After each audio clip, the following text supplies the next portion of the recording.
Bonjour à toutes et à tous, j'espère que vous allez bien. Nous continuons nos petites chroniques sur l'histoire de France, d'Écosse, d'Angleterre. Et aujourd'hui, nous sommes le 12 septembre 1555 et nous sommes en Angleterre.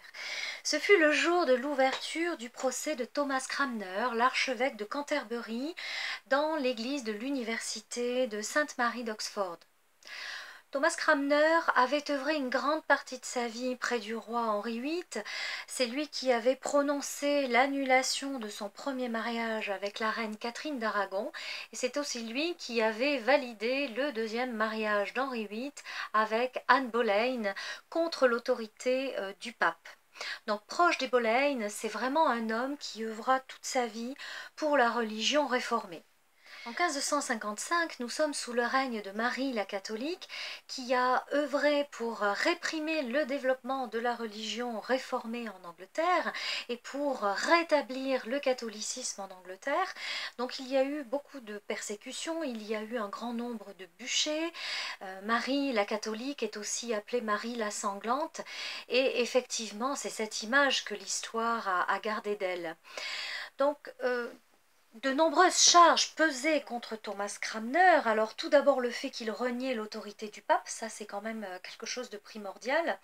Et puis il niait aussi le phénomène de la transsubstantation, le mystère de l'Eucharistie, dogme de l'Église catholique, dans lequel le pain et le vin de la messe se transforment en corps et en sang du Christ. Donc pour les protestants, le pain restait le pain, le vin restait le vin. Alors à ce moment-là, au moment de son procès, eh bien cela faisait 17 mois que Cranmer était emprisonné, qu'il était enfermé et en fait on attendait le positionnement du pape par rapport à ce jugement. Donc une estrade avait été installée. James Brooke, l'évêque de Gloucester, ainsi que le légat du pape étaient présents. Et puis, lors de ce procès, Cranmer reconnut les faits. Il reconnut qu'il niait l'autorité du pape, qu'il niait certains dogmes de l'Église catholique. Il y avait eu avant lui les procès de deux hommes, Latimer et Ridley, qui avaient été condamnés et brûlés à la hâte le 16 octobre. Donc pour sauver sa vie, eh bien Cranmer avait compris qu'il fallait qu'il abjure en fait le protestantisme, qu'il se convertisse. Alors il fut placé en résidence surveillée à Oxford, à Christ Church, et toutefois, malgré ces rétractations, eh bien cela n'était pas jugé suffisant et on a quand même décidé d'exécuter cet homme qu'on ne pouvait pas laisser vivant.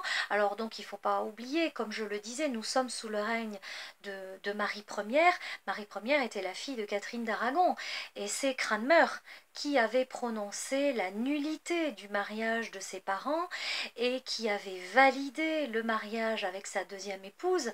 Donc ça devait quand même être une forme de vengeance pour la reine Marie Ière. Cranmer a bien été exécuté le 21 mars 1556 et ce jour-là, avant d'être brûlé, il revint sur ses rétractations en disant que de toute façon il était protestant et que c'est en martyr protestant qu'il allait mourir. Et c'est ce qui s'est passé.